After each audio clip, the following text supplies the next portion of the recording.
tukkiriza shower is an actor. An actor ojja n'okusedi n'omugamba kaaba. I'm awake shower. N'ojja n'oŋŋamba. Yeah. Okusinga kati obupambanyi obwo bubo mentalite yeeyo eyo eya haso zakoze oba zakubye esobola omuyambako kuwininganya chicken ayinza okubeera nga musiika tuba tuli awo omukulu Shalwa yageze n'akuba muni engundu erinnya liri shawa yakubye chicken n'akuba chicken nga bakana kamende banagide bakalekanga kakazaala omwana omu manya omwana yamwekubye mu kifuba tewalirabye tatu kati chicken ne shawa embozi zaabwe ngigoberedde ebbanga naye nga badde saagala nagiwa gyogerako nnyo lwa nsonga ki nti tuyinza okubuzibwa buzibu okumanya ekituufu kyeki. These people have created stunts ezikoze era nizibeera successful. So can we take this as okugeza ng'ey'omusambu but of recent shawa yajja n'akola ki shawa yajja n'agyogera najja n'agamba naba kakana ka lugambo yali stunt nakirabika kalina olugambo kaakati ekyobulabe ekiriwo kiki whether this is true or false abantu beeratandika okulaba bintu byabwe basaaga bazanyirira bali mu content wabula kesisobola kudawutinga shawa ina video zasimbiyo okukola ng'alaga proof or agreement gye baakola both in soft and hard copy kitegeeza ki nti bano ababiri bandi bamukutuula shawa awe muwaddemu ka credit nti wano Uganda bintu bye tukola ninga tubikola on a verbal agreement tashi tuliramu nange nja kutuuliramu kijja ku ekyo kiggwa tashi tuliramu nja kuwaayo 50% nekiggwa nga temutaddeeko any agreement. If these people went on and wrote out something kyanjawulo ekirala kyagamba nti sigenda genda kulwana unless namukoze bino wammanga nga tugenze ne tukkanya ne promota wamwe sente zigenda okupebwa ate era nosasula neze twakolera endagaano ez'akantu million 2 ayagala sente zisooke zisasulwe then basooke batulebera bakkanye sente zigenda okusasulwa ku show ey'ekikonde ekirala alina okuba nga asasuddwako ogenda okulwana ekikonde 55%. Alina osasibwako deposit tagenda kulwana nga te bamwasa ebinnyo naye nze kyendowooza predictions manyi tubeera ne predictions eri mu mipiira I predict shawa asobola okukuba chicken ebikonde bya ddala timu sawa juu anti labayo lwaki ngamba asobola omukuba enkula yaffe yanjawulo shawa alabika nga hasla mupambanyi muko mulamu bwe wa ghetto youth yes mupambanyi muko okusinga kati obupambanyi obwo bubo mentalite yeeyo eyo eya haso zakoze bazakubye esobola omuyambako kuwininganya chicken ayinza okubeera nga naye mupambanyi naye omupambanyi abadde mukozesa ennyo ate nnyo mukozesa ennyo obwongo bwe nti enkola ey'okupambana ebadde yakolesa nnyo obwongo kati ate wetugenda mu physical ebikonde tetugateekamu nnyo obwongo lwaki omugenzi Amini yagamba baba basaliriza nga bababba omuntu mukube knockout wakirwa musitwe kutaka bamuwanike ng'omuwanguzi kati wetugenda okgenda wano shawa ogenda kuba omusajja muttira miguwa. But don't you think nti shawa ayina hidden busungu? Because I saw the reaction of that Chikonde. It's like I need that inna kati tashi nze kesisobola kukuliriza Chikonde ekyo tujjukire tukkirize era shawa is an actor. An actor ojja n'okusedi n'omugamba kaaba I'm awake shawa nojja n'oŋŋamba nti ye focus kaaba from nowhere tisina maziga gigabudde nini enkola ki kati ekyo sobola kijja kadi sobola kyesibako nnyo because he's an actor. You have seen him he can create anything. Yes. Kati sinza kijulize ekyo kuba he's an actor and he can do that. However nga bwe gamba oyo kinaaba kituufu nti nzosuubiramu nti ekikonde kiyinza obutatambula bulungi. However mu kantu saidi y'akantu chicken ne shower bo kiba kibakolera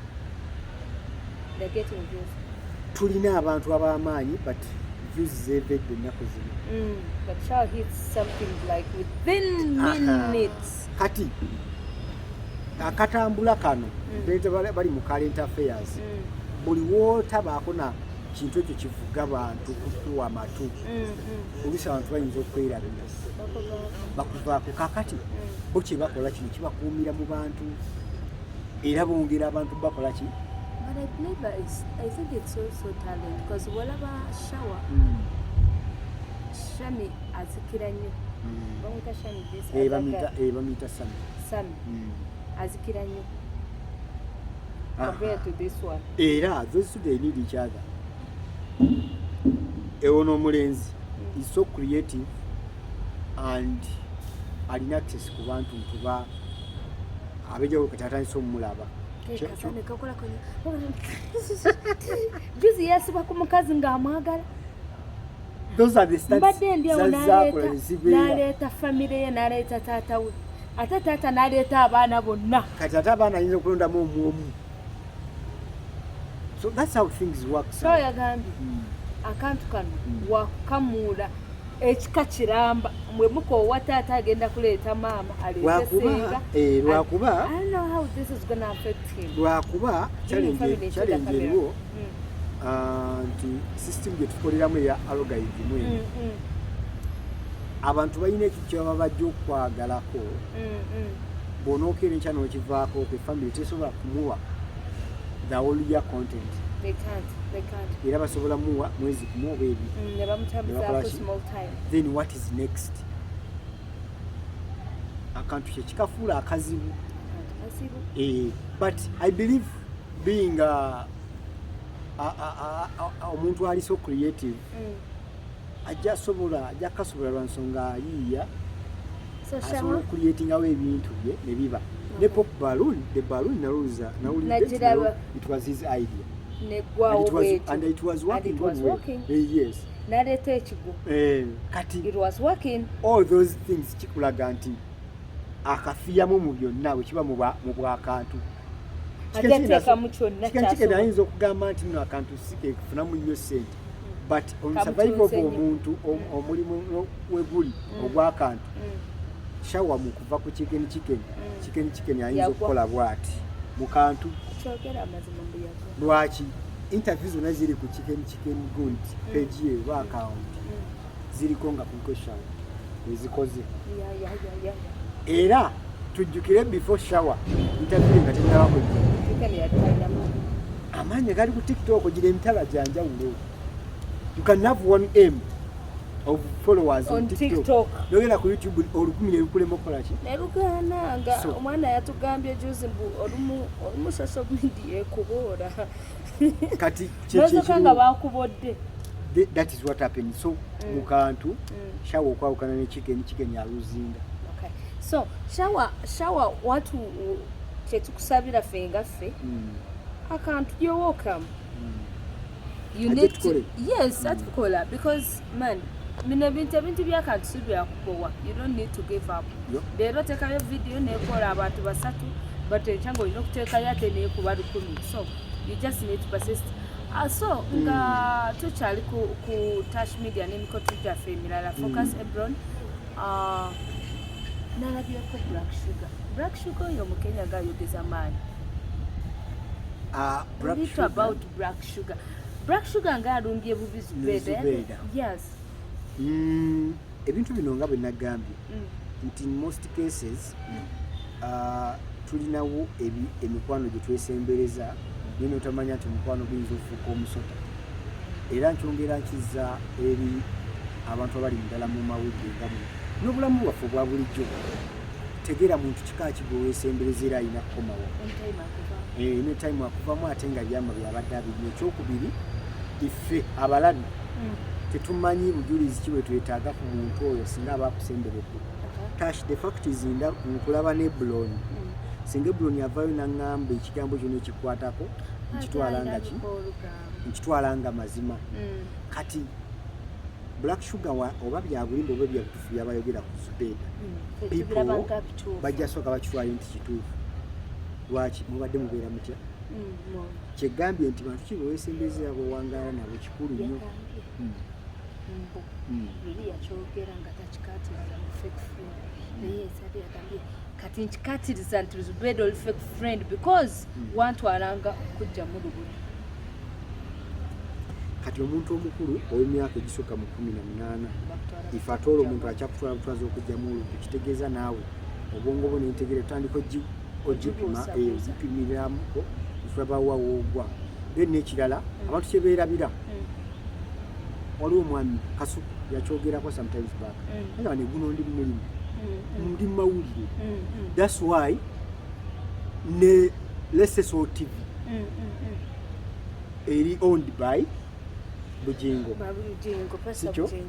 singa Bugingo vayo n'okola kyokoze nga ddala bo baagala kuba omulimu gwabwe gwakola mawulire tekibagaana kukola mawulire ago because gwe mulimu gwaki oyiwawo omubiri for anything ate jjukira in fact n'amawulire agafa ku Bugingo gafuna obulumi tunagajja na ku Salt TV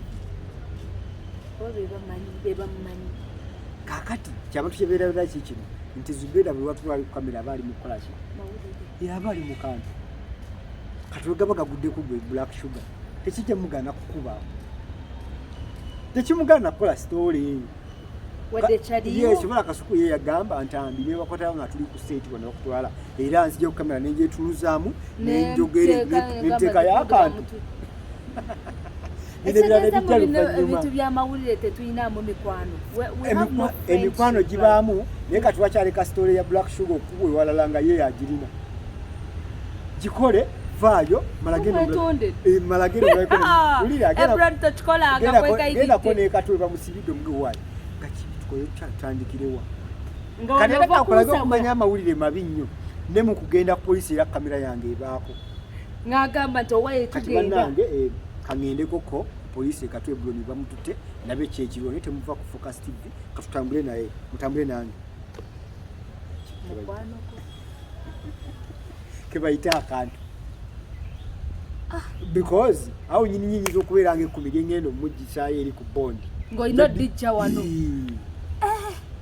akantu nga kakambwe kati olutalo lwabwe bano ababiri lulinamu sides bbiri waliwo tiimu Zubeda nga banalongo kitona tiimu gundi yagambye yamuzadde taddamu kubeera mu Kampala n'agamba talina muzadde senga acid kati waliwo basenga acid baluis balino bali ku side tiimu Shiba nabo bali ku side eri ya Black Sugar kati kwegamba kyekikola amawulire kyendowooza nti kyekifuula social media okubeera nga nnamu playing things this way that is how we should do teriyo kirala tuve mu lutalo lwa gravity okubanja sente wa gundi mudde mu luno tulina kutambula betyo by the way abantu balina data waabwe baagala kulaba babeerawo nga baagala kulaba bitabangusa oba kyekibaddewo something ebyamongo babikoye babirabye nnyo okero yabavuga ne bamulaba kati do something abantu balabe ebbo waliwo omwana yagambye enaku 14 mwaka zagwa ne bannaye muleke mutu bamutta gyali oba babivaako banubanga babivaako siri mwogezi wa prison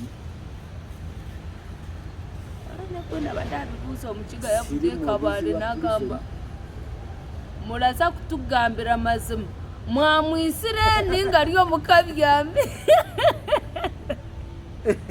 so ebyo sinza kubikolako so lovely people yonna gye mubadde mutulabira before we sign out because kyemanyi tuli mu dakiika esiibu before we sign out kino ngaffe abamawulire kitulekawa eno this kind of saga gye tuligetinga ku social media nga bannamawulire osanga munnamawulire munno nga mwekuba nze ndowoozaamu kyekino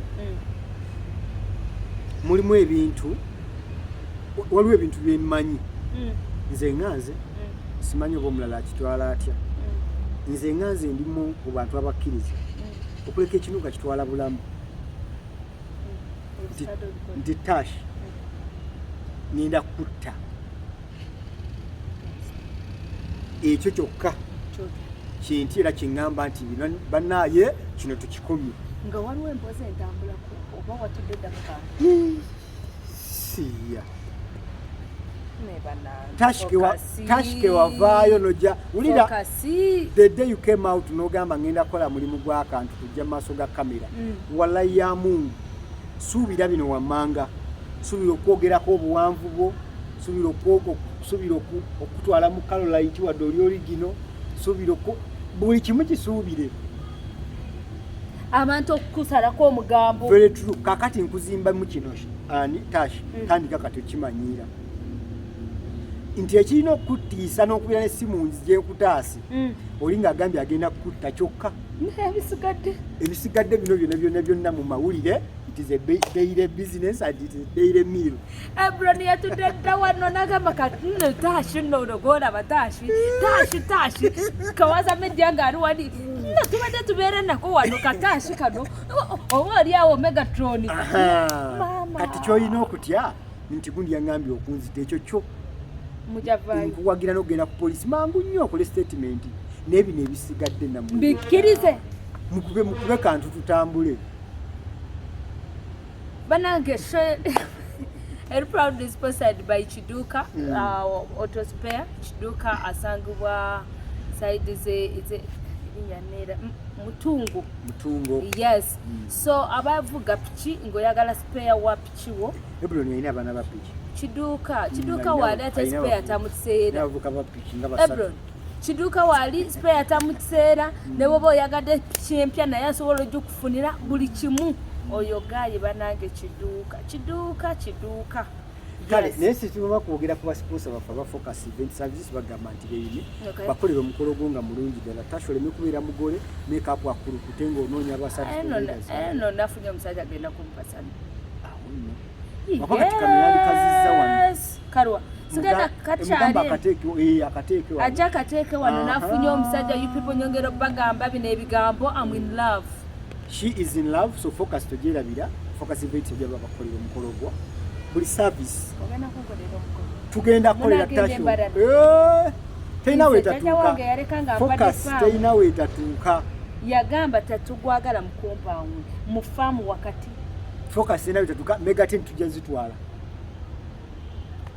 Megaten tujazitwala sebu so ana focus ogenda kola mukolo mukolo ngenda gukola era bantu bona binda nti mbagamba ekintu kimu focus events abanonye ko ne ku TikTok kwebali ate era olone ba focus graphics and branding bagamba decoration eri ngolinga ali muguru alaba agamba gwe yakowa ogwo mukolo tugumaze omuko mugambe bale tuwe wano